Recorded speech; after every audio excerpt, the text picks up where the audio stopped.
The alarm never sounded.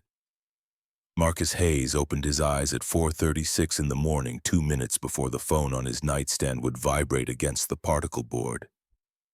His body had learned to surrender sleep voluntarily 3 years ago, when grief taught him that rest was a luxury reserved for people whose worlds remained intact. He silenced the alarm before it could wake Isla down the hall, then sat up slowly, his spine cataloging every complaint his 34 years had accumulated. The apartment held that particular quiet of spaces too small for their occupants, where every breath and footfall pressed against thin walls. Marcus dressed in darkness, muscle memory guiding him through the ritual. Navy work shirt with his name embroidered above the pocket, matching pants, steel-toed boots that had cost him 2 paychecks but would last another year if he rotated the insoles monthly. He moved to the kitchen where 2 lunchboxes waited on the counter. Isla's featured a faded cartoon elephant she'd loved since she was 4 and refused to abandon even now at 7. His own was dented metal from a thrift store purchased the week after Rebecca died, when he realized buying lunch every day meant choosing between food and his daughter's medication. The coffee maker gurgled to life, filling the kitchen with a smell that had become synonymous with survival. Marcus measured instant coffee into a thermos, added powdered creamer that never quite dissolved, screwed the lid tight. In the refrigerator, carefully portioned meals waited in labeled containers. Tuesday breakfast, Tuesday lunch, Tuesday dinner. Everything planned, everything calculated, everything designed to stretch $68 across the next 5 days until his paycheck cleared. He'd done the math 3 times last night before bed. Rent was due Friday. He was $200 short. Isla's door opened with a whisper of hinges that needed oil. She lay curled beneath blankets printed with stars and moons. Her dark hair spilled across the pillow in tangles that would take 10 minutes to brush out. Her breathing came easy and unlabored, the nebulizer on her nightstand silent and unused for 4 nights running. Small victories counted when victories came so rarely. He knelt beside the bed, placing one hand gently on her shoulder. Her eyes opened slowly, focusing on his face with the gradual awareness of children still half lost in dreams. "Morning, baby girl." She stretched her small body, extending in that unself-conscious way children possess before the world teaches them to fold themselves smaller. "Is it a school day, school day?" Her face scrunched in theatrical displeasure, but she sat up, reaching for him with both arms. Marcus pulled her close, breathing in the scent of her strawberry shampoo, feeling the steady beat of her heart against his chest. Moments like these formed the architecture of his entire existence. Everything else was scaffolding built to protect this. "What's for breakfast?" "The usual." She groaned but slid out of bed, padding toward the bathroom in bare feet. Marcus returned to the kitchen, placing 2 waffles in the toaster and measuring out her morning medication. The inhaler sat beside her juice glass, a constant reminder of fragility, of how quickly everything could collapse. The morning unfolded in its familiar choreography. Isla ate her waffles while Marcus braided her hair, her small voice narrating a dream about elephants who could fly and cities made of clouds.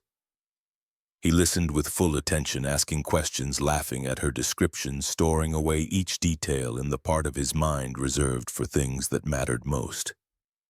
At 6:45, they left the apartment, descending 3 flights of stairs because the elevator had been broken for 2 months and the landlord kept promising repairs that never materialized. The early morning air carried the bite of Seattle autumn, damp and gray, the kind of cold that worked its way through fabric and settled in bones. They walked 4 blocks to Ila's before-school program, housed in a community center that smelled of industrial cleaning products and microwave breakfast burritos.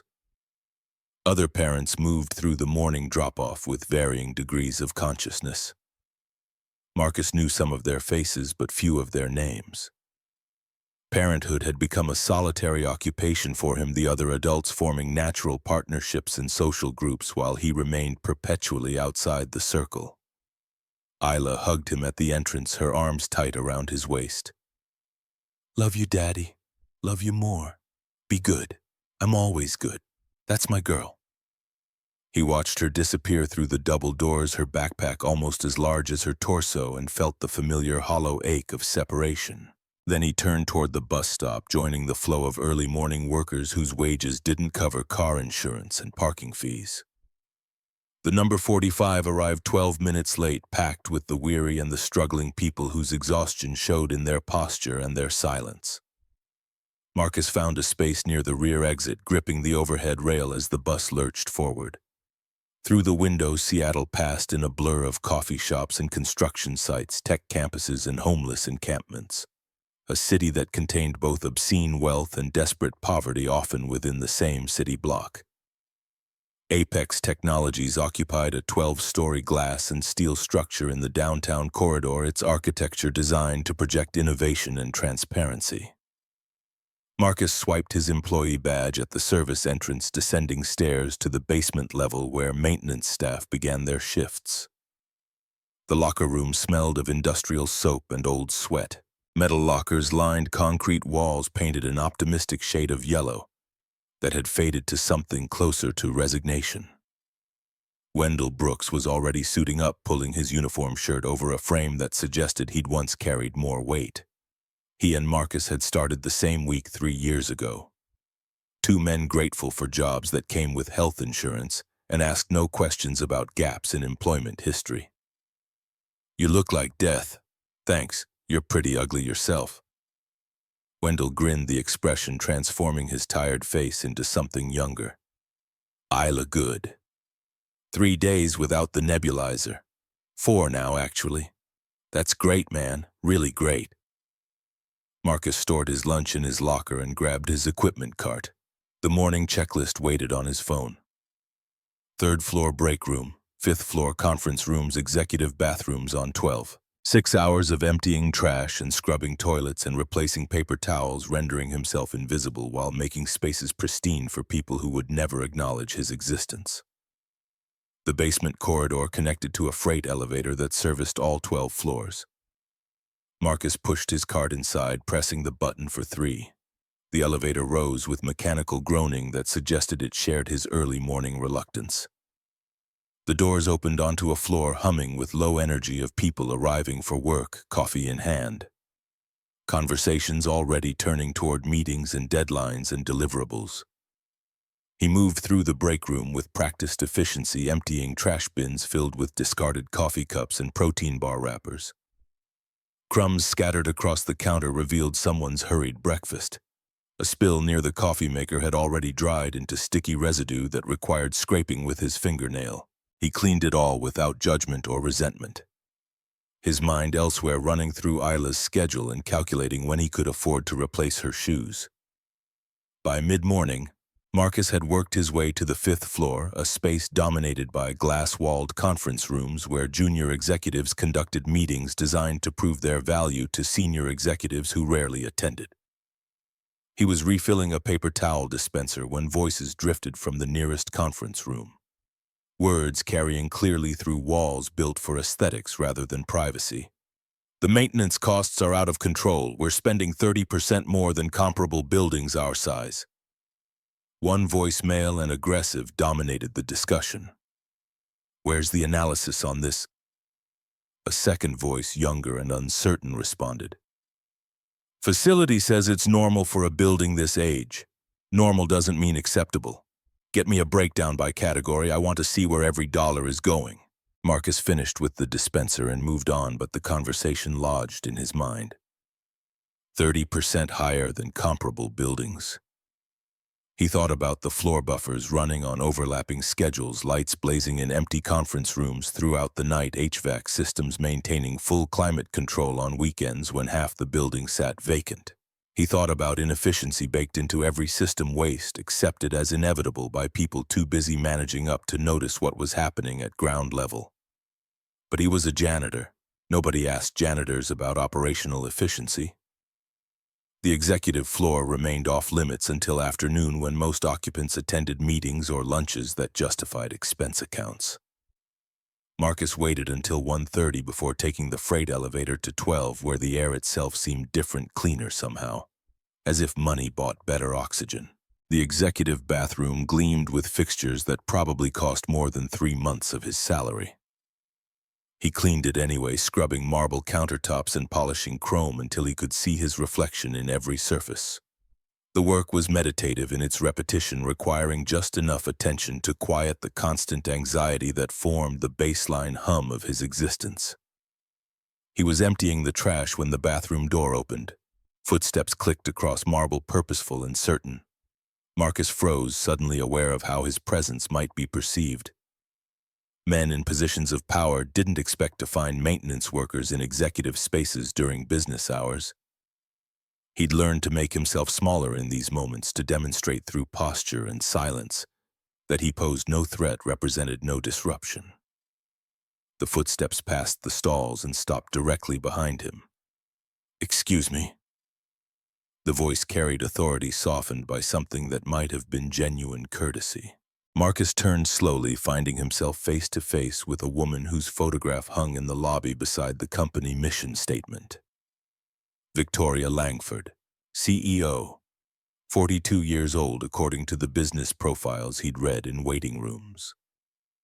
In person, she looked younger and more tired, simultaneously her expression holding the careful neutrality of someone who'd learned to guard every reaction. "I'm almost finished. Just need another minute."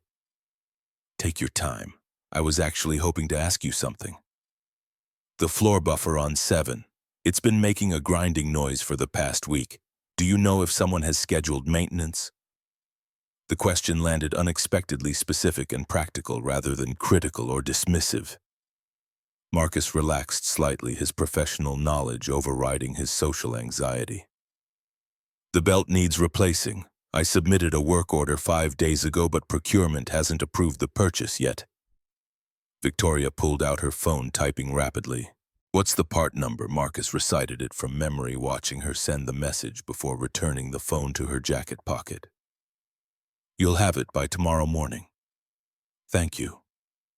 She studied him for a moment longer than necessary, her gaze direct, but not invasive. "You're Marcus, right? You started about 3 years ago." The fact that she knew his name created a disorientation he struggled to process. Executives didn't know maintenance staff names. They didn't notice individuals, only categories. "Yes, ma'am."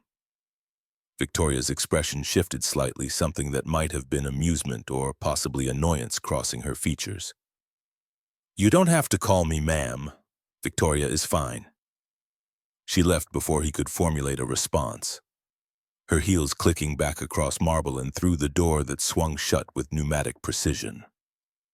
Marcus stood alone in the pristine bathroom, his reflection multiplied in polished surfaces, trying to understand what had just occurred. The afternoon passed in its usual rhythm.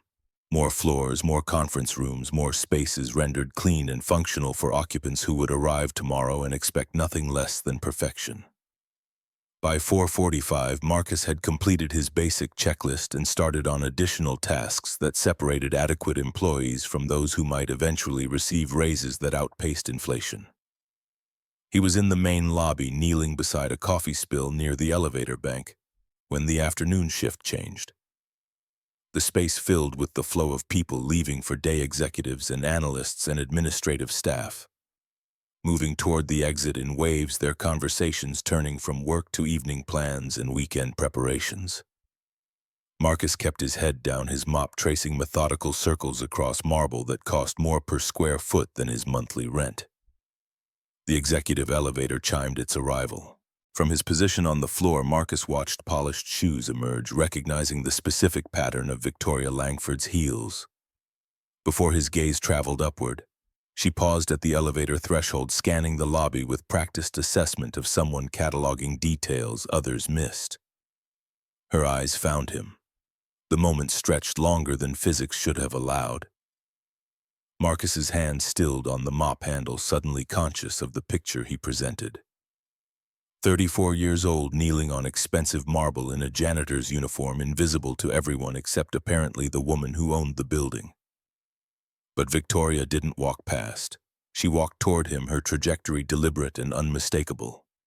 People in the lobby began to notice conversations faltering as executives registered their CEO approaching maintenance staff with obvious purpose. Marcus started to stand, but she was already there, standing close enough that he could see the fine lines around her eyes. Evidence of stress and insufficient sleep that no amount of money seemed capable of erasing. Her voice came out barely above a whisper, as if she feared the volume of her own words. "I need to speak with you privately."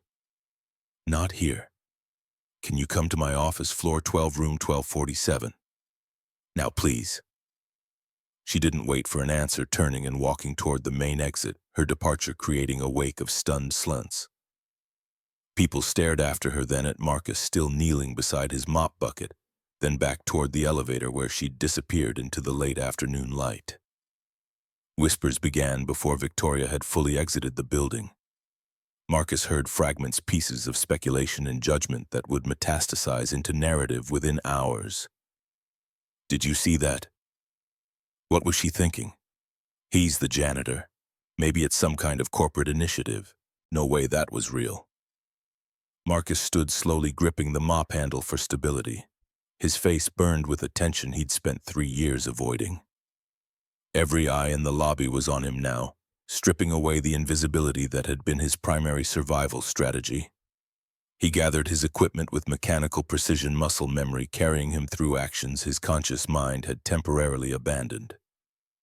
Wendell appeared from somewhere, materializing beside Marcus with the timing of someone who'd been watching from a distance. "Did that just happen?" "I think so." His voice emerged rough, uncertain. "Man, you need to get out of here. People are already taking pictures." Wendell ran interference, physically placing himself between Marcus and the nearest camera-wielding witness. The basement locker room provided temporary sanctuary. Marcus sat on the bench in front of his locker, his hands trembling slightly as adrenaline finally caught up with shock. "This is crazy. This is absolutely insane." "I know." "What are you going to do?" Marcus pressed the heels of his hands against his eyes, trying to slow his racing thoughts. "She wants to see me." "Floor 12. Now." Wendell stopped pacing. "Are you going to go?" "I have to." "What choice do I have?" Marcus changed out of his uniform, pulling on jeans and a jacket that had seen better years. His phone buzzed with a text from Isla's after-school program reminding him of the 5:30 pickup time. Reality reasserted itself through the mundane necessity of parenting. Whatever had just happened in the lobby, whatever impossible situation he'd been thrust into, he still had a daughter who needed dinner and help with homework and bedtime stories. The freight elevator carried him back to 12, his stomach tight with anticipation of consequences. The executive suite felt different now that Victoria had singled him out publicly. The pristine carpets and expensive art seemed to mock his earlier intrusion. Victoria's office door stood open. She sat at her desk, still in her meeting clothes, but with her jacket removed, her expression unreadable. "Close the door." Marcus entered, his stomach tight with anticipation of consequences. Victoria stood, moving around the desk to lean against its front edge. Before she could speak, the office door burst open. 3 men entered without knocking. The first was Richard Caldwell, the CFO Marcus recognized from company town halls. Late 50s, expensive suit, the kind of confidence that came from never being told no. Behind him stood 2 security guards, their presence transforming the conversation from private to official. "Ms. Langford, I apologize for the interruption, but this can't wait." Richard's voice carried the smooth authority of someone used to controlling rooms. "We have a serious situation that requires immediate attention." Victoria's expression hardened. "Mr. Caldwell, I'm in the middle of a private conversation." "That's precisely what we need to discuss." Richard turned to Marcus, his smile not reaching his eyes. "Mr. Hayes, isn't it? I think it's best if you leave now. We'll have HR contact you about scheduling a meeting." Marcus looked at Victoria, trying to read permission in her face. She gave a small nod, frustration evident in the set of her jaw. "We'll talk later, I promise." Marcus moved toward the door, but Richard stepped into his path, close enough that Marcus had to angle his body sideways to pass. The message was clear. Know your place. The security guards followed Marcus to the elevator, their presence unnecessary but pointed. Neither spoke, but their silence carried its own weight. Marcus descended to the basement alone, collected his things, and left through the service entrance. The evening air felt colder than it had that morning, or maybe he'd just lost the insulation of routine. He rode the bus to Isla's program in a fog of confusion and dread. Other passengers filling the space around him, everyone absorbed in their own invisible struggles. Nobody aware that the man standing near the rear exit had just experienced something that made no sense within any framework he possessed for understanding the world. Isla bounced out of the community center with her usual excess of energy, chattering about a game they'd played involving dodgeballs and strategies she couldn't quite explain. Marcus listened with half his attention, the other half still trapped in that office moment, trying to decode what he'd seen in Victoria's face before Richard Caldwell turned everything into a power play. Dinner was leftover spaghetti reheated in the microwave, eaten at their small kitchen table while Isla narrated her entire day in exhaustive detail. She'd learned a new word in reading group. Trevor had gotten in trouble for throwing crayons. The drinking fountain near her classroom was broken again. Each detail arrived with the weight of crucial news, and Marcus received it all with the solemnity it deserved, because for Isla, these things constituted the full scope of existence. After dinner came the evening routine: homework, supervision, bath time, bedtime story selection. Isla chose the book about the elephant who wanted to be a knight, a story they'd read so many times Marcus could recite it from memory. He performed the voices anyway, giving the elephant a squeaky heroism and the dragon a booming menace. Watching Isla's eyes grow heavy as the familiar narrative worked its soporific magic. By 8:30 she was asleep, her breathing deep and steady, the nebulizer unused for a 5th consecutive night. Marcus sat on the edge of her bed for a long moment, studying her face in the dim glow of her nightlight. 7 years old, and already she'd survived so much. Her mother's death, their financial struggles, the constant uncertainty that permeated their lives like background radiation. She deserved better than what he could provide. She deserved stability and security, and a father who wasn't always one emergency away from complete collapse. He returned to the kitchen, his phone waiting on the counter where he'd left it charging. No messages from Victoria. No explanation for what had happened in her office. No clarity about why Richard Caldwell had interrupted with security guards in tow.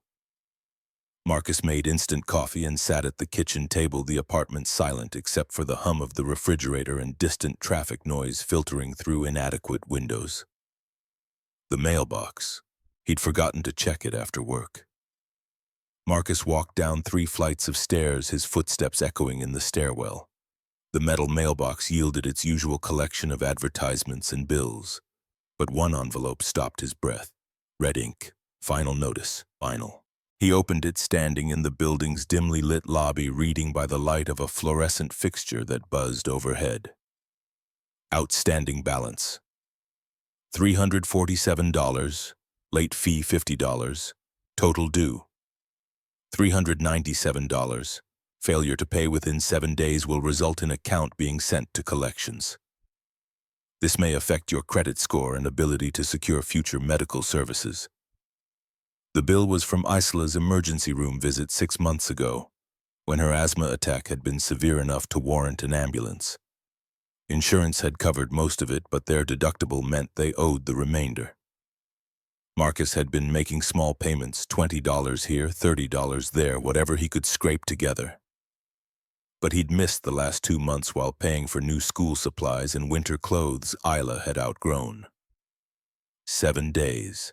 He had 7 days to find nearly $400 or risk collections, which meant higher interest, which meant the debt would only grow, which meant choosing between this bill and next month's rent.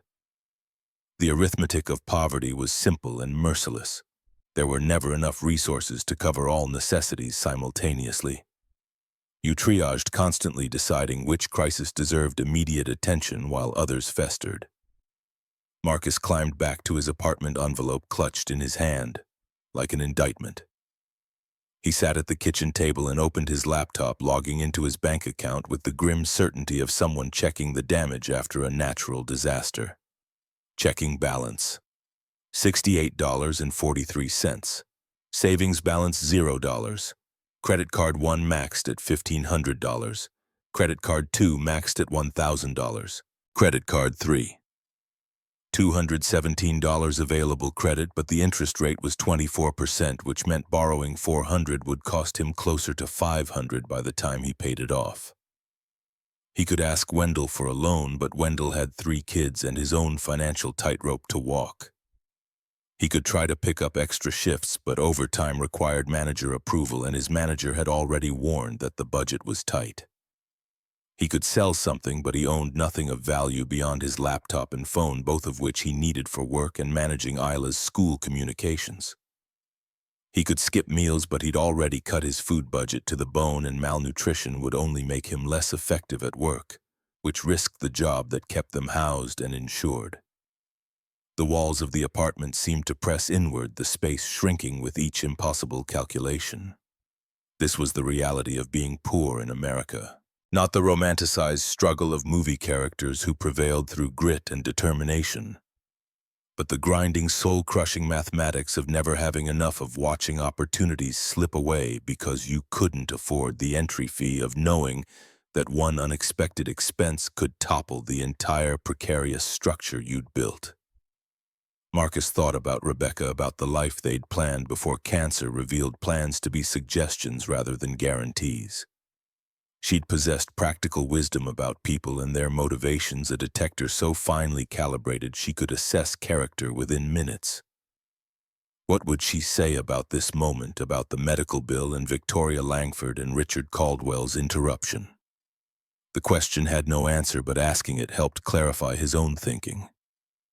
His phone buzzed, startling him from spiral. Unknown number. Marcus stared at the screen, thumb hovering over the decline button before some impulse he couldn't name made him accept. Mr. Hayes. This is Richard Caldwell. I believe we need to have a conversation about this afternoon's incident. The voice was smooth, professional, carrying undertones of threat wrapped in courtesy. I'm calling as a concerned member of Apex's leadership team. What happened today in Ms. Langford's office and before that in the lobby has created a situation that requires careful management.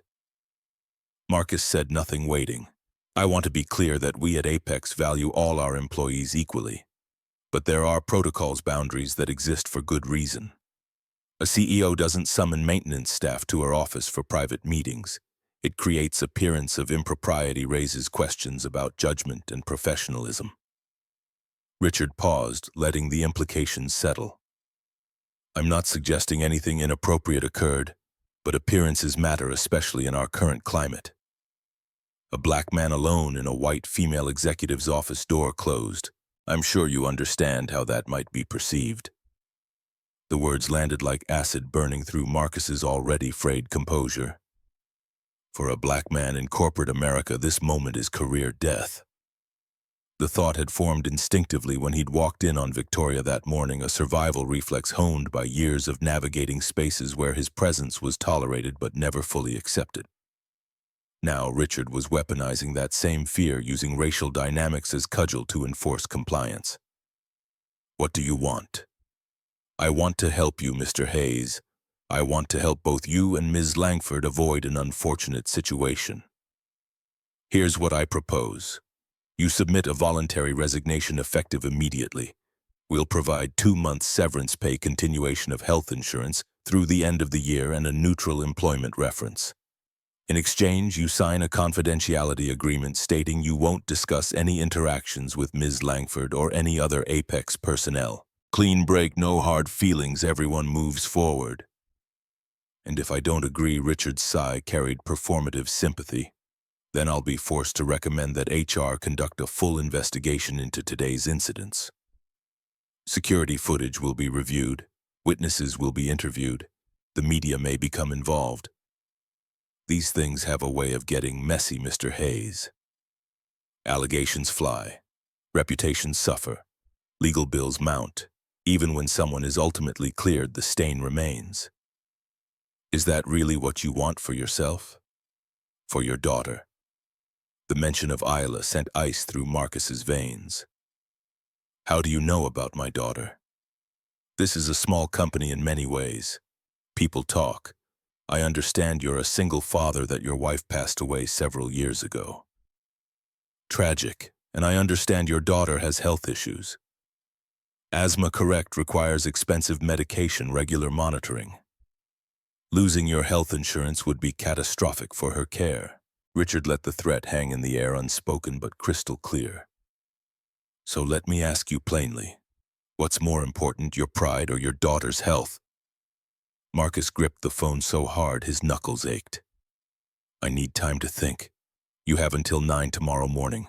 That's when I present my findings to the executive committee. Make the smart choice, Mr. Hayes, for Isla's sake. The line went dead. Marcus sat in his kitchen, staring at the phone in his hand, feeling the walls close in further. Richard Caldwell had just laid out the architecture of his destruction with professional precision. Resign voluntarily and lose income, but keep insurance temporarily, or refuse and face investigation that would likely end with termination anyway, plus the added bonus of public scandal and unemployability.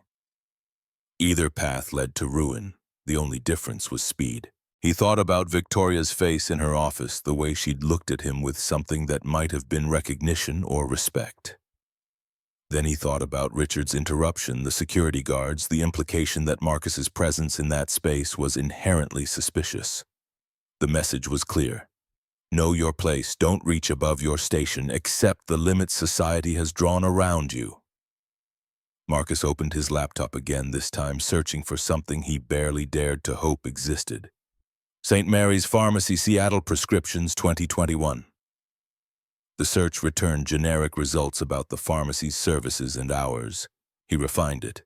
St. Mary's Pharmacy, March 15, 2021. Still nothing useful. He tried a different approach, searching for Victoria Langford's father instead. Thomas Langford, death, March 2021, Seattle. The obituary loaded on his screen. Thomas Langford, 73, founder and former CEO of Apex Technologies, died March 15, 2021 at St. Mary's Hospital following sudden cardiac arrest.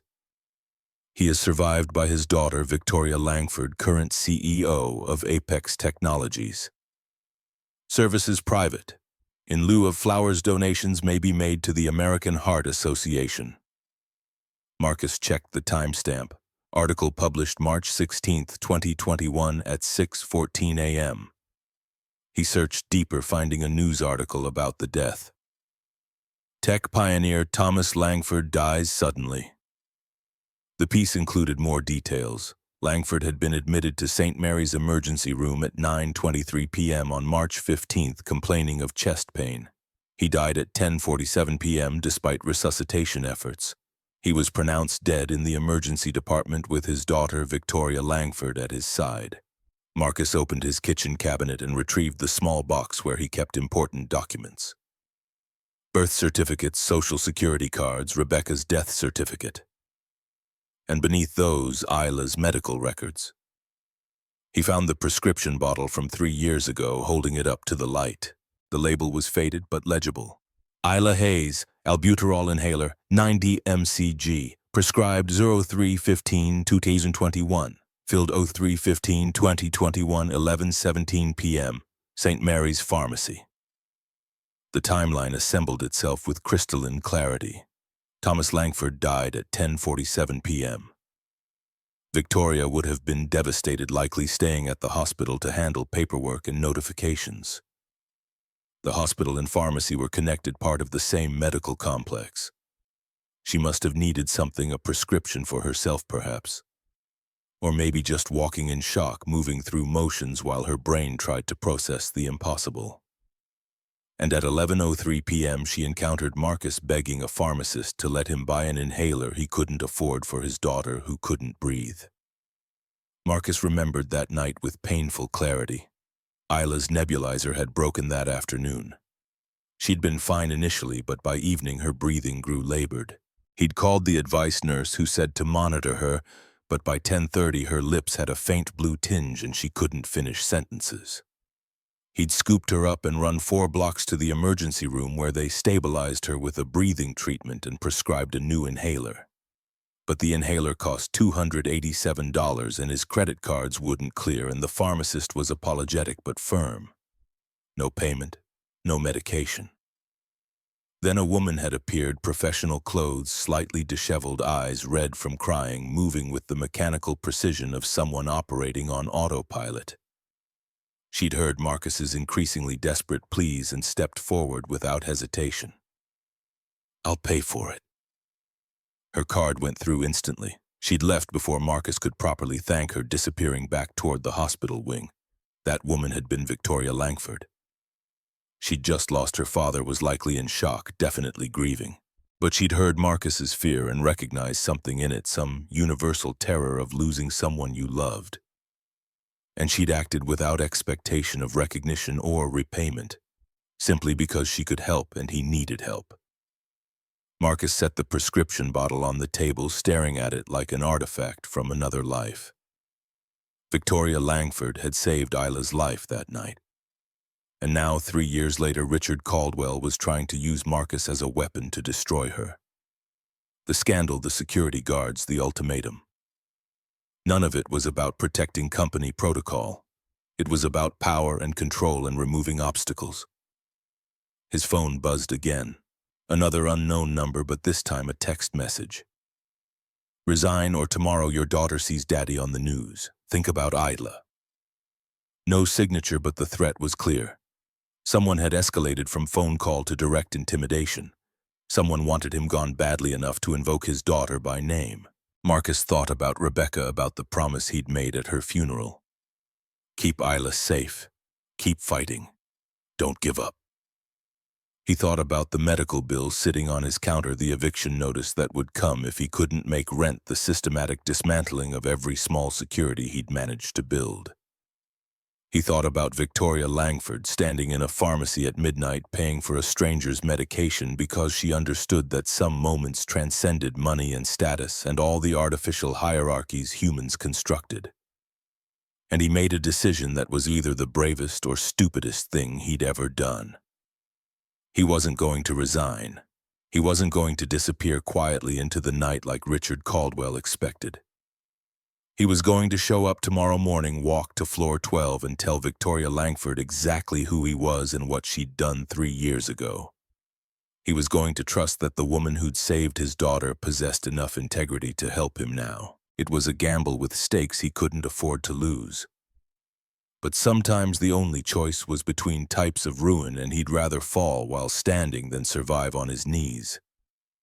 Marcus set his alarm for 4:38, the same time as always.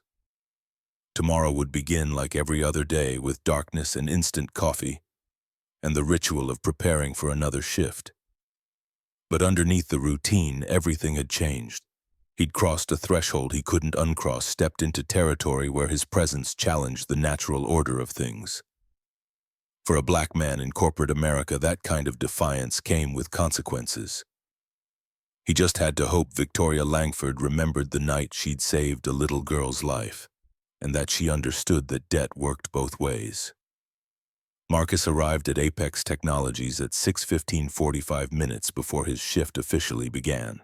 The building stood dark except for security lighting and the glow of emergency exit signs visible through ground floor windows. He bypassed the service entrance, heading instead for the main lobby where executives accessed the tower.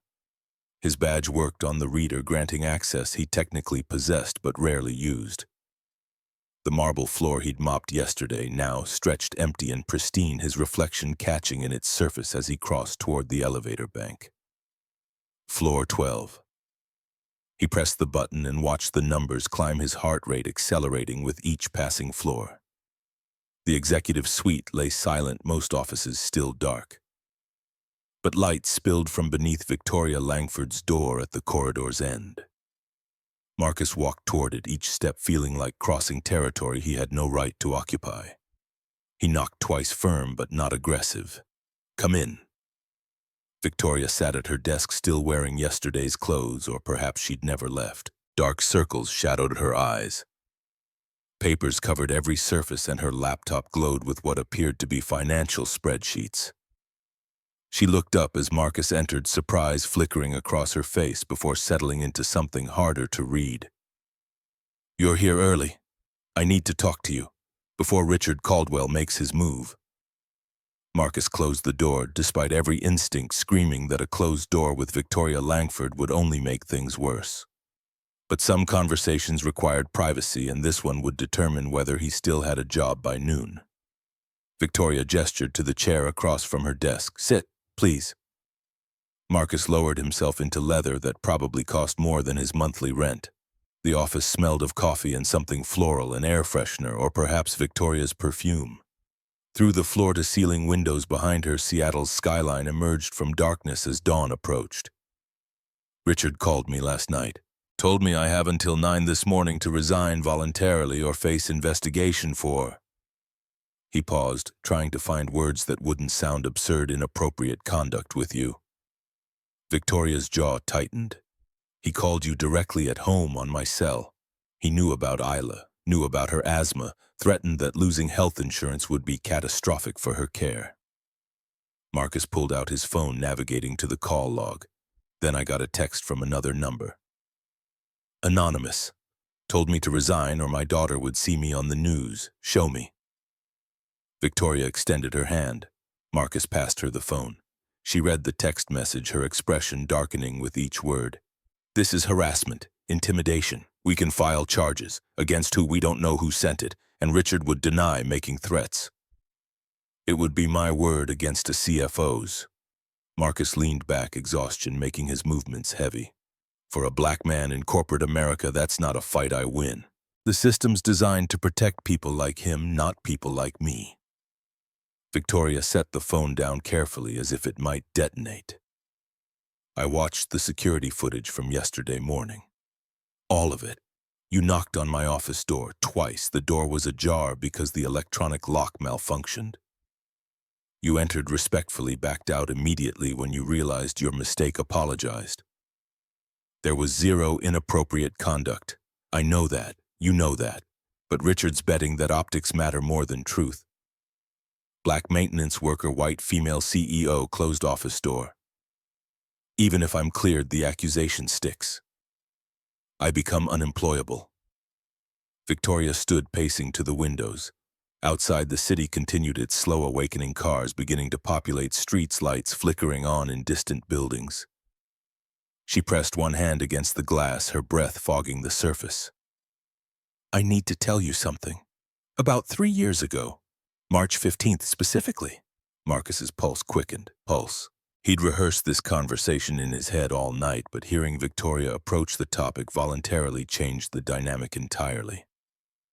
"My father died that night, at St. Mary's Hospital. Cardiac arrest. He was 73 but healthy, active. It came without warning." Victoria's reflection in the window showed her eyes closing briefly. "I was with him when he died. Held his hand while machines failed to restart his heart.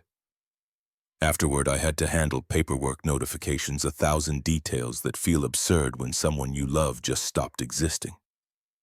She turned to face Marcus, her composure cracking at the edges. "I went to the hospital pharmacy around 11.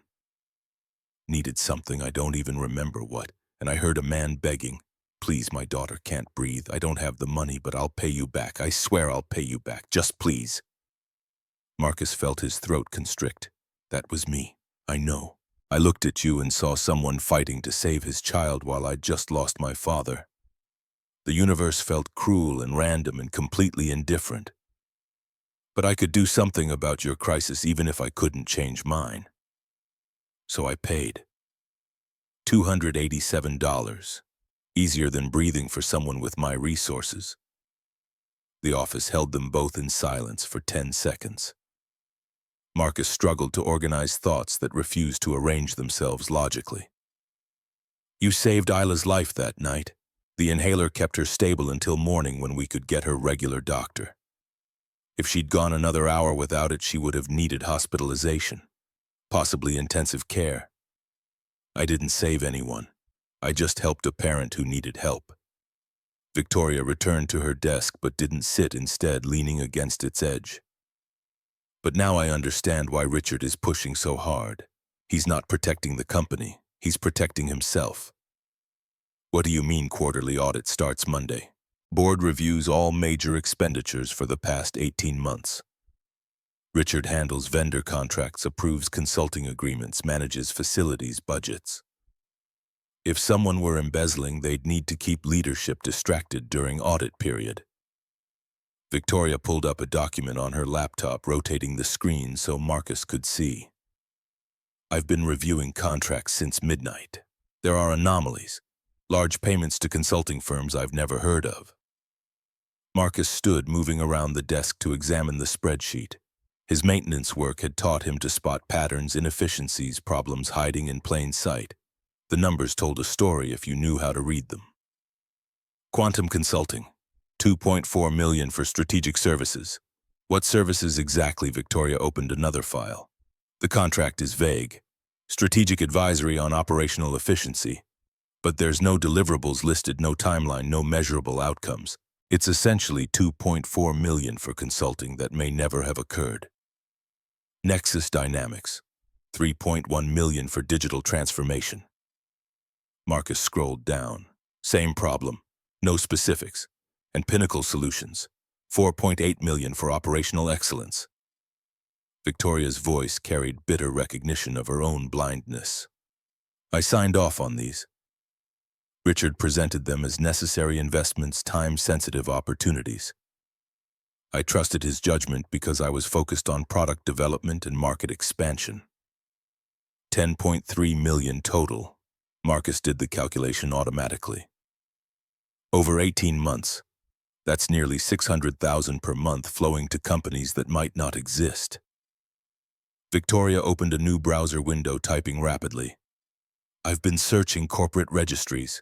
All 3 companies share the same registered agent in Delaware, a lawyer named Thomas Blackwood. Marcus watched as she pulled up another document. Thomas Blackwood is Richard Caldwell's nephew. Changed his last name legally 10 years ago, possibly to obscure the family connection. So Richard created shell companies, funneled Apex money through them, and pocketed the difference. Marcus understood the mechanics immediately. Classic embezzlement scheme. But he needed distraction to keep the board from looking too closely at vendor contracts during audit, and I handed him the perfect distraction yesterday morning when you accidentally entered my office. Victoria's expression hardened. He escalated it deliberately. Security guards, threats, media implications. He wants me focused on defending you and myself instead of reviewing his contracts. The door opened without warning. Wendell Brooks entered carrying a messenger bag, surprise registering when he saw Marcus. Bro, what are you doing here? I thought you might not come in today after that phone call. You knew about the call. I was outside your apartment around 9:30. Brought you some groceries, figured you could use the help. Heard you on the phone through the door. Wendell set the bag on Victoria's desk. Sounded like someone was threatening you about Isla. Couldn't just let that slide. Victoria extended her hand. Ms. Langford, I know you're friends with Marcus. Wendell Brooks, maintenance crew, same as Marcus. Wendell shook her hand, then addressed Marcus directly. After you got off the phone, I did some digging. Called in a favor from my cousin who works building security. Got access to the system logs. What kind of access? The kind that shows who touched what settings and when. Wendell pulled out a tablet from his messenger bag, navigating to a spreadsheet. Yesterday morning, 7:45 a.m. Richard Caldwell's executive assistant, a woman named Patricia Fleming, accessed the Floor 12 security system. She changed the electronic lock settings on your office door. He pointed at Victoria. Set it to show locked on the monitoring panel, but actually left it unlatched, so Marcus would think it was a supply closet. Victoria's voice dropped to something cold and precise. Richard engineered the encounter. Gets worse. Wendell swiped to another screen. Patricia also accessed the building's internal communication system. At 7:43 a.m., she sent a text message to Marcus's work phone. Only the message never arrived because she immediately deleted it from the server. But the log shows the attempt. What did the message say? According to the metadata backup, and Wendell read from his tablet, it said, Floor 12 supply closet needs immediate attention. Water leak in room 1247. Please address before executive arrivals. Marcus never got the message, but the system logged that he was scheduled to receive it. Creates plausible deniability. He set me up. Marcus felt fury building in his chest, hot and corrosive. Richard Caldwell deliberately created a scenario where I would walk in on you, then use the incident to threaten my job and my daughter's health care. Victoria picked up her office phone, dialing a 3-digit extension. Janet, this is Victoria Langford. I need you in my office immediately. Yes, now, and bring David Stern. Her tone left no room for negotiation. She hung up and turned to Marcus and Wendell. What you've found is evidence of conspiracy and harassment, but we need to be careful about how we present it. Why Wendell's confusion was evident. This proves Richard's guilty. Evidence obtained through unauthorized system access is inadmissible.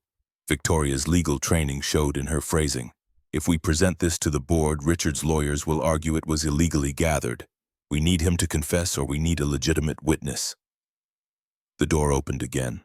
Janet Pierce entered. The HR director Marcus had met yesterday during his interrogation.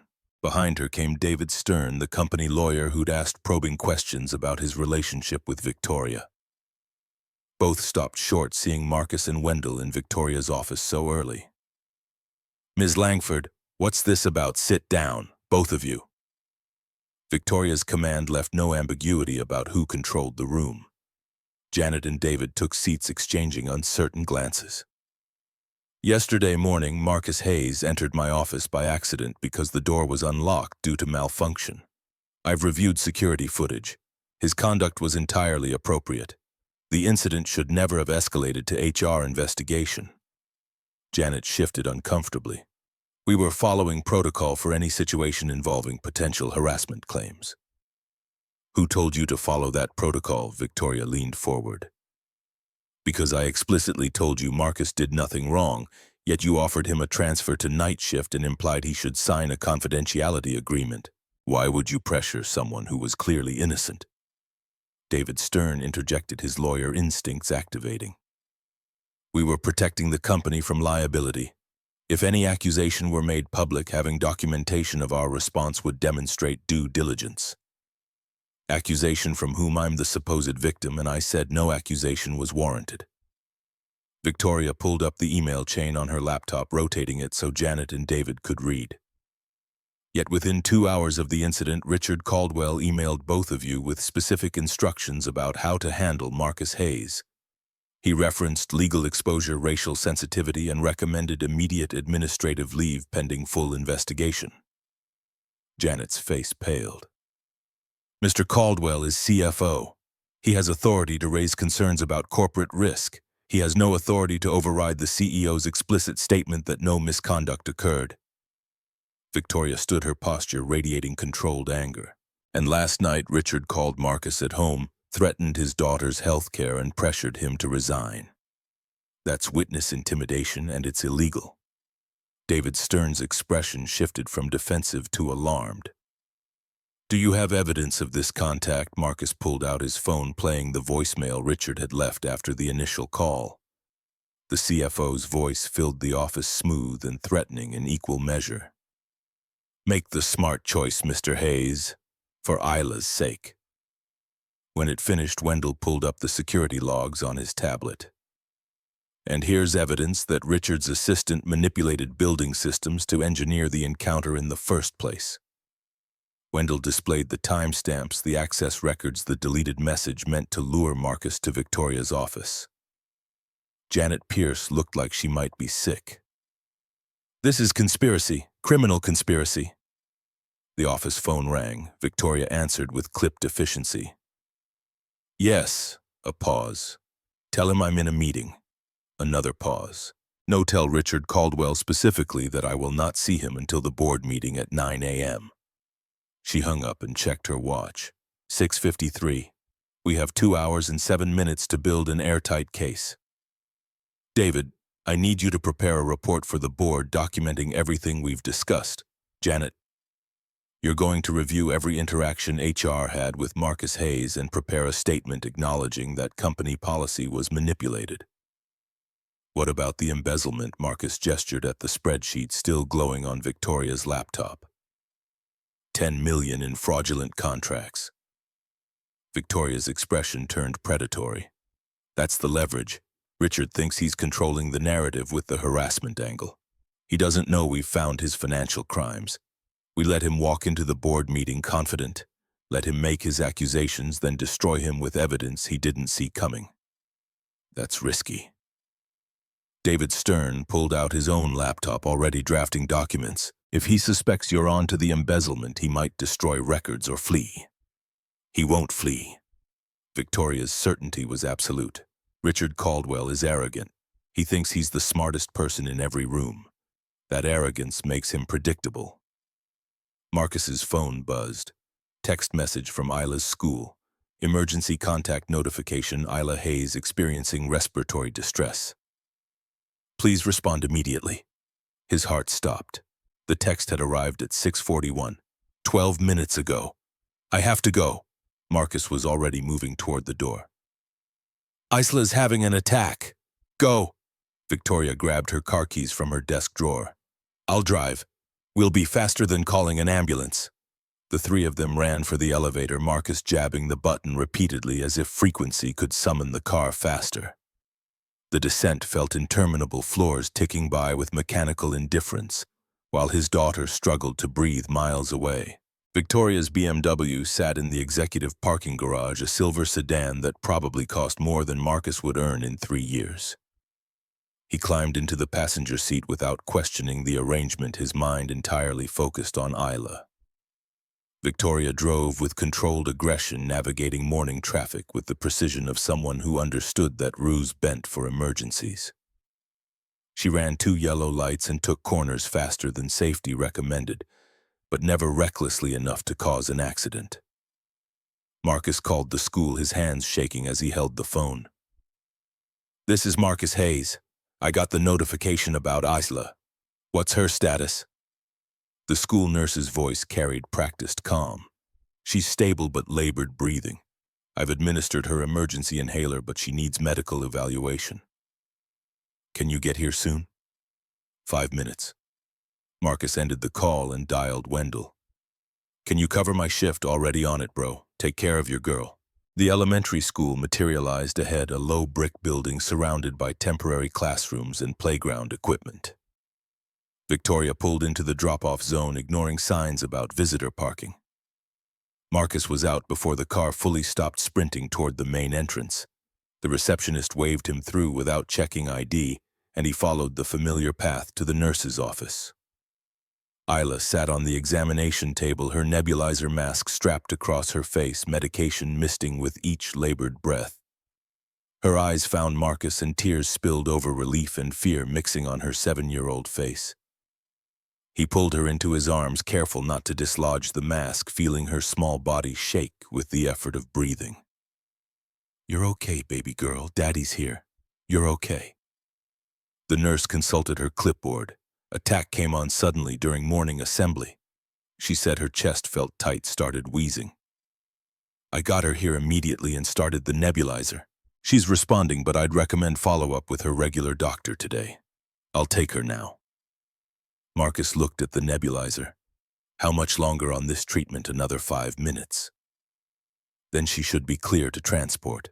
The office door opened. Victoria entered, slightly out of breath from running after Marcus. She stopped when she saw Isla, her expression shifting to concern. Is she all right? Isla's eyes widened above the nebulizer mask, recognition flashing despite her distress. The nurse looked between Victoria and Marcus, clearly trying to understand the relationship dynamic. This is Marcus hesitated, searching for words that wouldn't require explanation. A friend. She drove me here. Victoria knelt beside the examination table, bringing herself to Isla's eye level. Hi, I'm Victoria. Your dad told me you weren't feeling well. She reached out slowly, giving Isla time to pull away if she wanted. Isla instead grabbed Victoria's hand, holding it tight. Asthma is scary, but the medicine helps, right? Victoria's voice carried gentle authority. "You're already breathing better than when your dad got here." Isla nodded, her grip on Victoria's hand, not loosening. The nebulizer continued its work, medication turning to mist and then to easier breathing. Marcus watched his daughter hold hands with a woman she'd met 30 seconds ago, watched Victoria speak to her with genuine care rather than obligation or performance.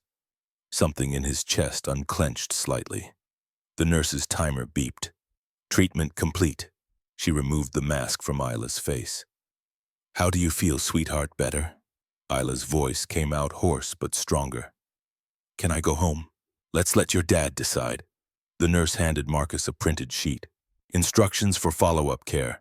If breathing worsens, go to emergency room. Otherwise, see her regular doctor within 24 hours.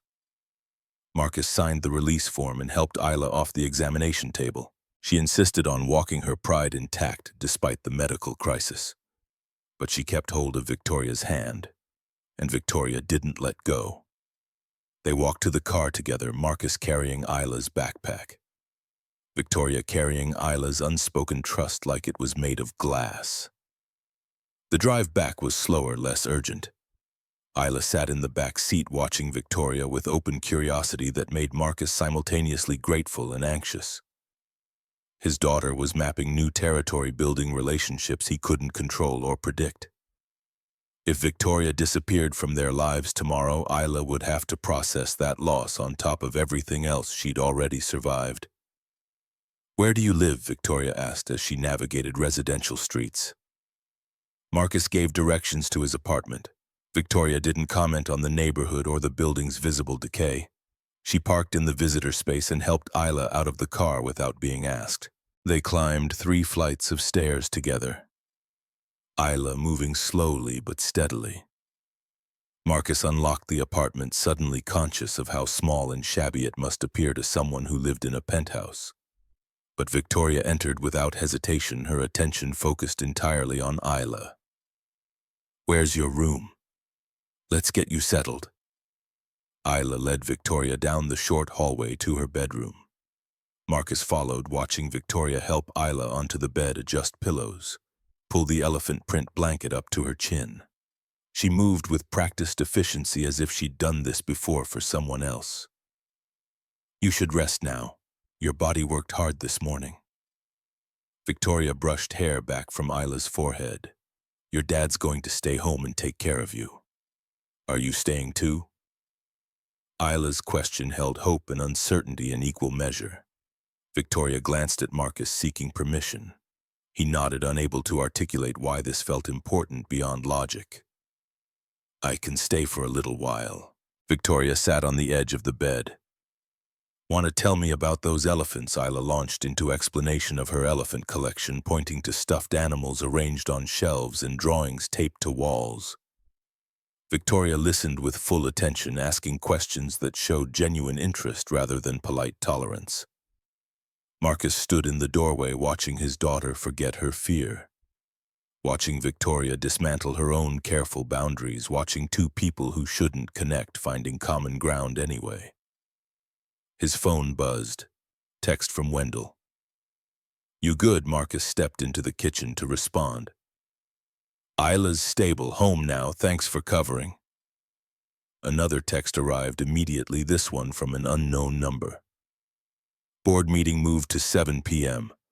Richard wants more time to build his case. You're requested to attend. Do not come, it won't be safe." Marcus stared at the message. Richard Caldwell had just tipped his hand. Moving the meeting gave him time to orchestrate something worse than threats. The harassment angle wasn't working, so he'd escalate to something more damaging. Marcus needed to warn Victoria, but she was currently reading a book about flying elephants to his daughter in a voice that suggested she'd done bedtime stories before. He walked back to Isla's room. Victoria looked up from the book, immediately registering distress in his face. "What happened?" "Board meeting moved to 7 p.m. tonight. Someone just texted me not to come." Victoria's jaw set. "Who texted you?" "Unknown number." Marcus showed her the screen. "But it's clearly from someone who knows about the meeting change. That was supposed to be confidential." Victoria carefully closed the book and stood. Only board members and executive staff would know. Isla yawned her earlier attack, leaving her exhausted. "Daddy, I'm sleepy." "Then sleep, baby girl. I'll be right here." Marcus kissed her forehead. Victoria moved toward the door, but Isla's voice stopped her. "Ms. Victoria, will you come back? If your dad says it's okay, I will." Isla looked at Marcus with an expression far too knowing for 7 years old. "I like her, Daddy. She's nice. I like her too, baby." Marcus felt the truth of the statement settle over him. "Go to sleep now." Isla's eyes drifted closed, exhaustion claiming her quickly. Marcus and Victoria moved to the kitchen where they could speak without waking her. Victoria leaned against the counter, her professional facade beginning to crack. "I've spent years avoiding exactly this. Getting involved, caring about people beyond professional relationships.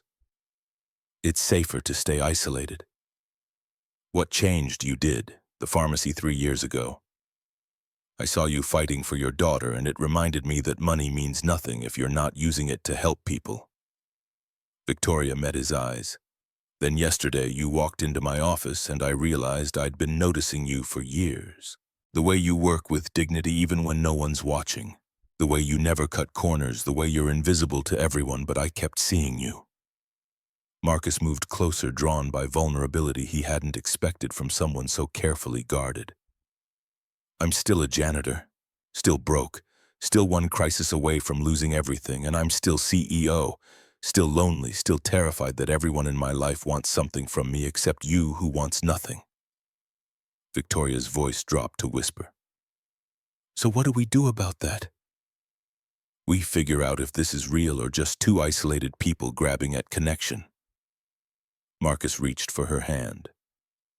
"And we survived tonight's board meeting first." Victoria squeezed his hand, then pulled away reluctantly. "I need to prepare. Richard's going to come at us with everything. We need ironclad documentation and witnesses who can't be intimidated. I'll call Eleanor Frost, the private investigator I've used before. If Richard has offshore accounts, she'll find them." The afternoon passed in strategic preparation. Victoria coordinated with her lawyer, ensuring protections in place if the board meeting went sideways. Marcus reviewed Wendell's security evidence, organizing it into narrative that made Richard's conspiracy undeniable.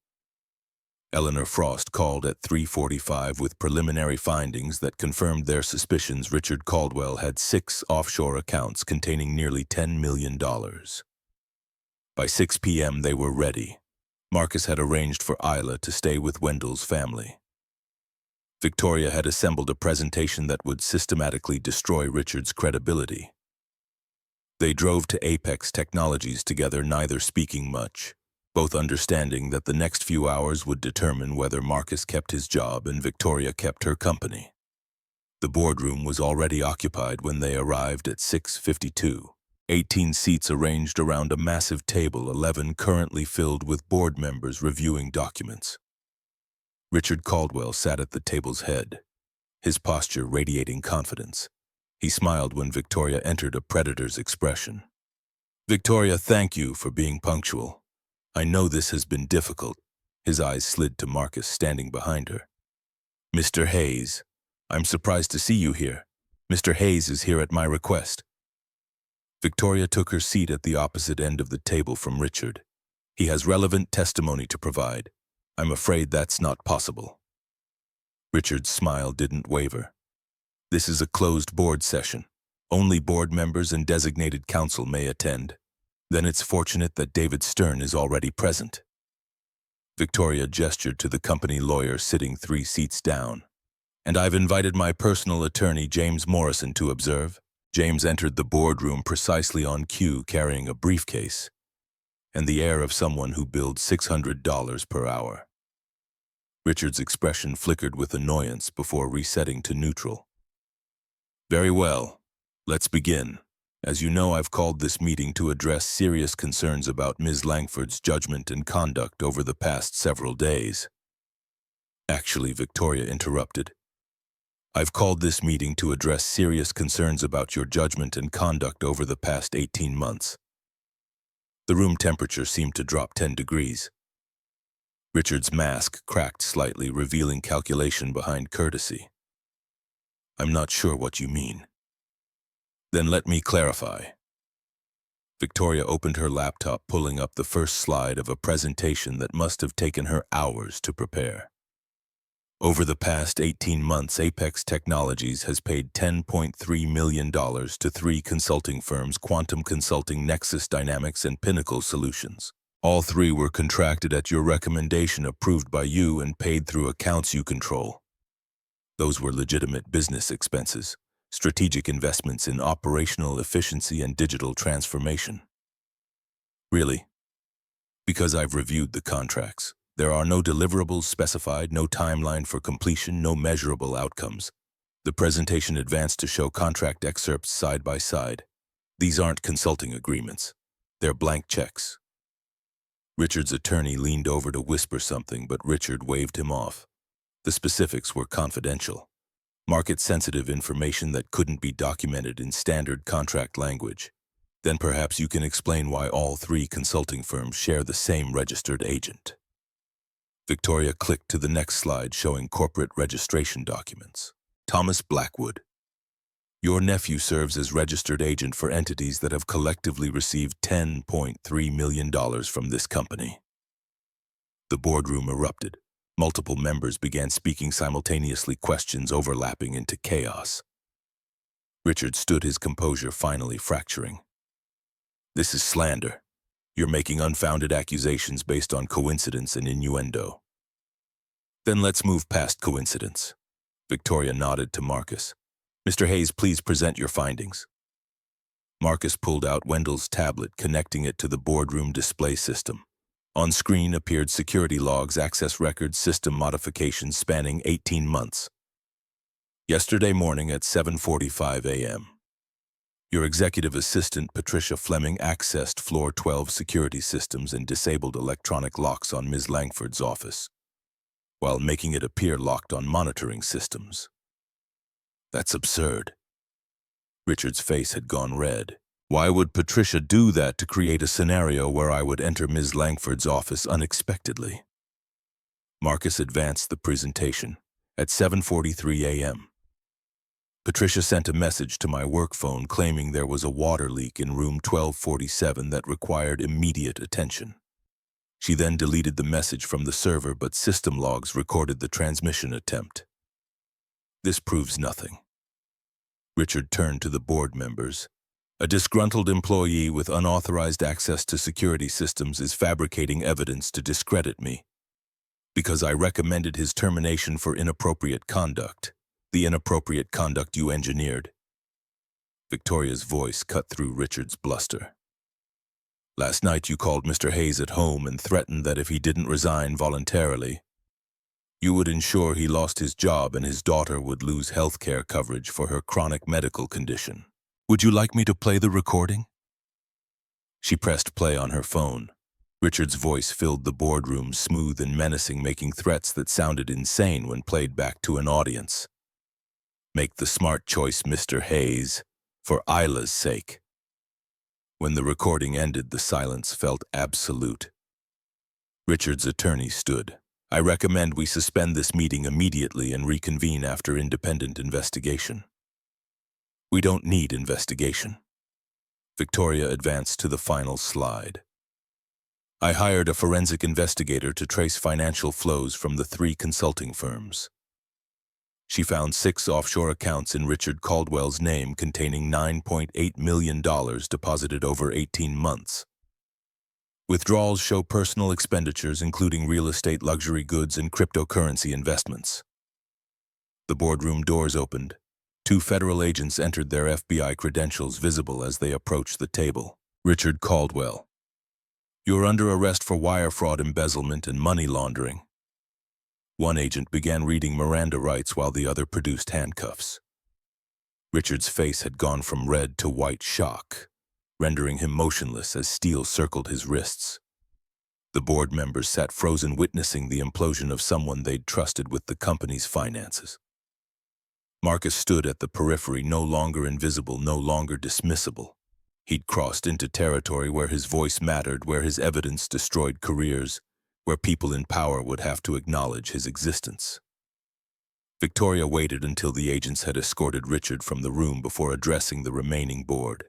We'll need interim CFO immediately and comprehensive audit of all financial systems. I recommend we engage external forensics firm to review 18 months of transactions, and I suggest we examine how security was compromised to allow this level of corruption. The board members began organizing recovery response, their shock giving way to damage control instincts. Marcus slipped out of the boardroom exhausted by adrenaline crash. Wendell met him in the hallway, having watched the proceedings on security monitors from the basement. "You did it, man. You actually did it. We did it." Marcus clapped his friend on the shoulder. "Couldn't have built the case without your tech work." Victoria emerged from the boardroom, her professional mask finally cracking to reveal exhaustion underneath. James Morrison followed, already on his phone coordinating with prosecutors. She walked to Marcus, and for a moment neither spoke, both processing survival. "Thank you." Victoria's voice barely rose above whisper. "For not resigning, for building the case, for saving my company from my own blindness. You saved my daughter's life 3 years ago." Marcus met her eyes. Debt works both ways. They left Apex Technologies together as evening settled into night, the building's lights blazing against darkness. Marcus's phone buzzed with a text from Isla, sent from Wendell's apartment where she was having dinner. "Love you, Daddy. When are you coming home? Soon, baby girl, very soon." He pocketed the phone and looked at Victoria. "What happens now?" "Now we figure out how to run a company honestly." Victoria's attempt at lightness didn't quite land, "and we figure out what we are to each other. I'm a janitor who just helped arrest your CFO. You're a CEO who drove my daughter to school during an asthma attack." Marcus shrugged. "We're people who help each other. That's enough for now." "Is it because people will say your world and mine don't mix?" "Maybe the world is the problem, not us." Marcus started walking toward the parking garage. They drove through Seattle in comfortable silence, Victoria dropping Marcus at Wendell's building to collect Isla.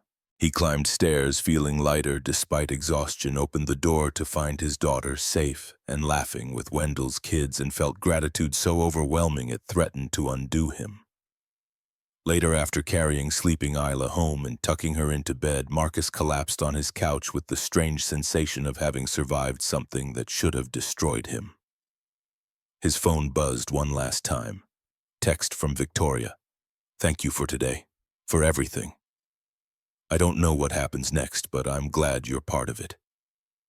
Marcus smiled, typed a response, and let himself believe that maybe, just maybe, some boundaries existed to be crossed. Isla's 8th birthday fell on Saturday, exactly 1 week after Richard Caldwell's arrest had made national news. Marcus spent Friday evening transforming their small apartment into Elephant Kingdom, hanging purple streamers and inflating silver balloons while Isla supervised from the couch. The decorations were dollar store modest, but Isla's excitement made the space feel lavish. She'd invited 15 classmates, and Marcus had spent his first paycheck since the board meeting on pizza cake and party favors shaped like elephants. Victoria arrived at 2:30 carrying an enormous stuffed elephant under one arm and wearing jeans that probably cost more than Marcus's rent, but somehow didn't look out of place. Isla screamed with delight, throwing her arms around Victoria's waist. "You came and you brought Elmer. Elmer, that's what I'm naming him. He looks like an Elmer." Isla dragged the elephant toward her bedroom while Victoria stood in the living room, suddenly the focus of every parent's attention. Kelly Morrison, the class parent Marcus knew from school functions, approached with a smile that didn't reach her eyes. "You must be Victoria Langford. I've read so much about you lately. The embezzlement situation must have been traumatic. We're focused on moving forward." Victoria's corporate polish activated like armor, and working closely with Marcus through all of it. Kelly's implication hung obvious.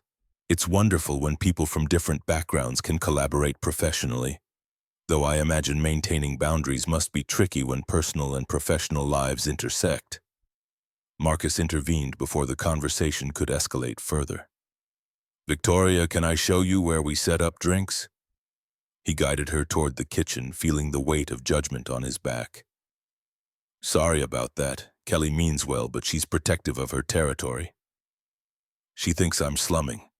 Victoria kept her voice low, dating down for the thrill of authenticity before returning to appropriate socioeconomic matches. Are we dating? The question emerged before Marcus could stop it. Victoria met his eyes directly. I drove your daughter to the emergency room at dawn. I attended a board meeting that could have cost me my company. I'm at your home celebrating your daughter's birthday while being judged by every parent here. She paused. So yes, Marcus, we're dating, unless you'd prefer different terminology. The directness cut through weeks of uncertainty. Marcus felt something release in his chest. I just don't know how this works. My world and yours don't exactly overlap. Then we build new world, one that works for both of us.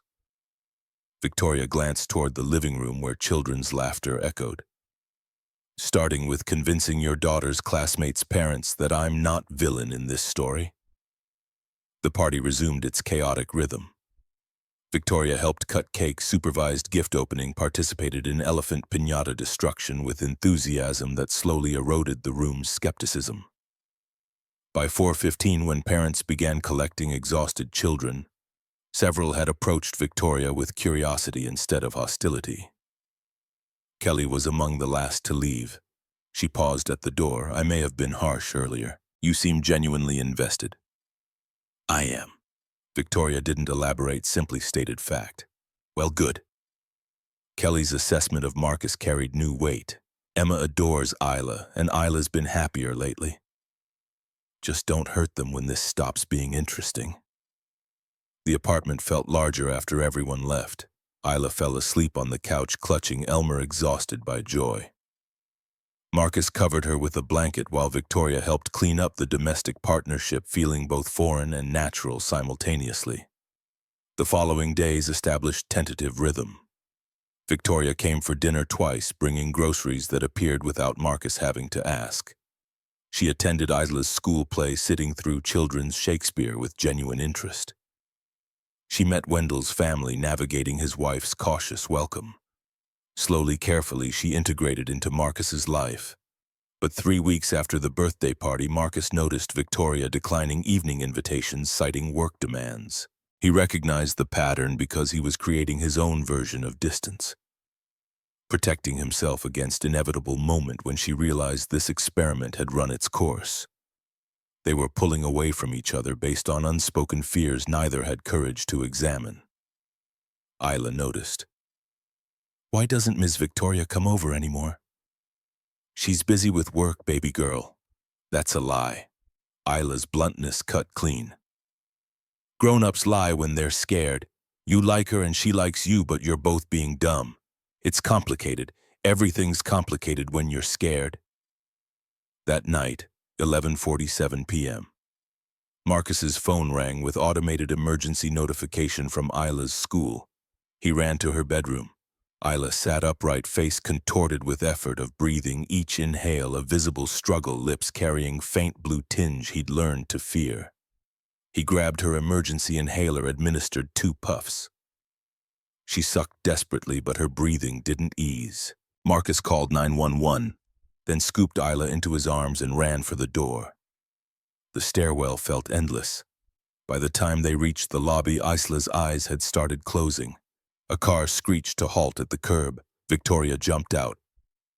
I was driving back from late meeting and saw emergency lights. What happened? Severe attack. Ambulance is coming, but she's fading. Get in. Victoria opened the rear door. I'll get her to hospital faster. They made Seattle Children's Hospital in 6 minutes.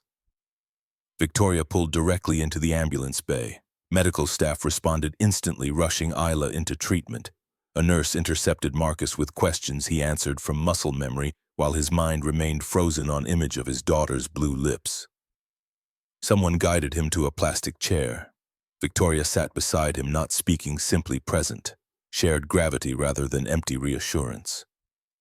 A doctor emerged at 1:17 a.m. She's stable. Severe bronchospasm secondary to respiratory virus. We've administered corticosteroids and continuous albuterol. Her oxygen saturation is improving. She'll need observation, but prognosis is excellent. Can I see her? Of course. Isla lay in a hospital bed, oxygen cannula in her nose, IV in her arm. Monitors displaying reassuring numbers. Her eyes opened when Marcus entered, trying to speak through the oxygen mask. Shh, baby girl. Don't talk. Just breathe.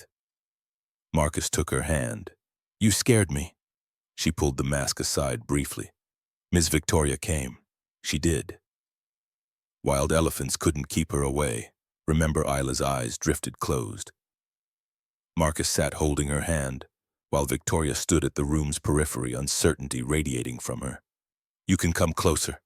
Marcus gestured to the second chair. She'd want you here. Victoria moved to sit, her eyes fixed on Isla's face. When I saw emergency lights at your building, I thought, her voice caught, I thought I'd arrived too late again. The statement hung weighted with history. Again implied previous loss. Marcus wanted to ask, but the hospital room felt wrong for excavating old wounds. At 2:15 a.m., Victoria spoke again. I lost someone I loved 8 years ago. Car accident. I was supposed to meet him for dinner, but ran late because of board meeting. He was driving to restaurant when truck ran red light. By the time I got to hospital, he was already gone. I'm sorry. I've been alone since then. Not celibate, not friendless, but alone. Victoria's eyes remained on Isla. I convinced myself isolation was protection. Can't lose someone if you never let them become essential. Then I met you and Isla, and suddenly I'm terrified because you both matter. And mattering means vulnerability to loss. I swore I'd never experience again. I've been pulling away too. His honesty felt necessary. Convincing myself you'd eventually realize I'm just Janitor with nothing to offer except authenticity that stops being interesting. You're not just anything. Victoria finally looked at him. You're a man who raised remarkable daughter alone, who exposed corruption because integrity mattered more than safety, who makes me feel seen as person rather than position. And you're a woman who paid for strangers' medication while grieving your father, who drove my daughter to emergency room at dawn. Marcus moved closer. We're both terrified. Difference is whether we let terror stop us or move forward anyway. What if I'm not strong enough? Victoria's voice cracked. Then you fail and we figure out what comes after failure. Marcus pulled her into his arms. Love doesn't come with guarantees, only choices. I choose you. Question is whether you choose us. At 3:30 a.m., Isla woke briefly. Her eyes found both adults' face, relaxing into contentment before sleep reclaimed her. Mom told me in my dream that you deserve to be happy, Daddy. She said it's okay to love someone new. Doesn't mean you forgot her. Marcus felt tears break through his control. Baby girl, you can't know that. Yes, I can. Because Mom loved you, and love means wanting someone to be happy even when you can't be there anymore. Isla's wisdom defied her 8 years. And Ms. Victoria makes you happy. So stop being scared. Isla returned to sleep with finality. Marcus sat stunned. Victoria's shoulders shook with silent sobs. She just gave us permission, Victoria whispered. Your daughter just told us to stop being idiots. She's smarter than both of us. They sat entwined until dawn filtered through the window, illuminating space where separate griefs had found common language. Isla was discharged 36 hours later. Marcus took 2 days off work. Victoria came by each evening with dinner and comfortable silence that felt more intimate than conversation. The crisis had stripped away pretense, leaving only essential truth. They'd chosen each other. 6 weeks later, Apex Technologies held company-wide town hall. 800 employees filled the auditorium, anxiety evident in murmurs. Victoria spoke for 20 minutes about Richard Caldwell's fraud, new safeguards, clean audit results. Then she shifted topics. Corruption happened because we built culture where certain voices went unheard, where job titles determined whose observations mattered. That changes today, Victoria gestured toward Marcus standing stage left. I'm creating new position Chief People Operations Officer. This person will have authority to review any company process challenge, any decision advocate for any employee regardless of hierarchy. They'll report directly to me with complete autonomy. She paused. Marcus Hayes has demonstrated precisely the qualities this role requires. Integrity over convenience, courage over comfort, observation over assumption. I'm appointing him Chief People Operations Officer effective immediately. The auditorium erupted in applause mixed with confused whispers. Marcus hadn't expected public announcement. But Victoria was waiting, microphone extended. He walked to center stage. I didn't ask for promotion. His voice carried over the sound system. I asked for respect. There's a difference. Respect means listening when Janitor tells you HVAC is wasteful. Respect means valuing person, not title. Ms. Langford gave me that respect when I had nothing to offer except observations everyone else ignored. I hope we all give it to each other. The applause felt genuine. Marcus left stage to handshakes from colleagues who'd never noticed him before. After the town hall, reporters ambushed them. Mr. Hayes, are you and Ms. Langford romantically involved? Marcus looked at Victoria. She nodded. We're partners, in every way that matters, so that's a yes. Victoria took the microphone. That's a mind your own business. 18 months passed. Marcus transformed Apex's culture through employee councils with real authority, profit-sharing programs, on-site childcare. Victoria rebuilt board trust-positioned company as industry model. They moved into Victoria's penthouse together, keeping Marcus's apartment for weekends. Isla thrived with better schools, closer hospital access, her own room, with elephant-themed everything. On March 15th, 4 years after Rebecca's death and Thomas Langford's death and the pharmacy encounter that connected everything, Marcus and Victoria returned to St. Mary's. The pharmacist Harold Mitchell watched with confusion that transformed to recognition as Victoria explained. We'd like to establish fund, Rebecca and Thomas Memorial Fund, $500,000 to start for families who can't afford emergency medications. Harold's eyes widened. That's extraordinarily generous. It's payment on debt. Victoria glanced at Marcus. 4 years late, but sufficient to save other parents from impossible choices. They signed paperwork creating infrastructure that would outlast their individual lives. Driving back, Victoria posed question that had been building for months.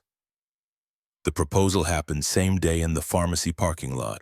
Not elaborate, not public, just two people acknowledging debt that had become love. Marcus Hayes, will you marry me? He didn't hesitate. Yes. Isla ran from the back seat. Does this mean I can call you Mom? Victoria knelt. If that's what you want, I'm sure. I asked my real mom in my dreams and she said you'd take good care of us. Isla's certainty defied argument. So yeah, you're Mom now. Mom V. The wedding happened 6 months later. Small ceremony, 50 guests, rooftop venue overlooking Seattle.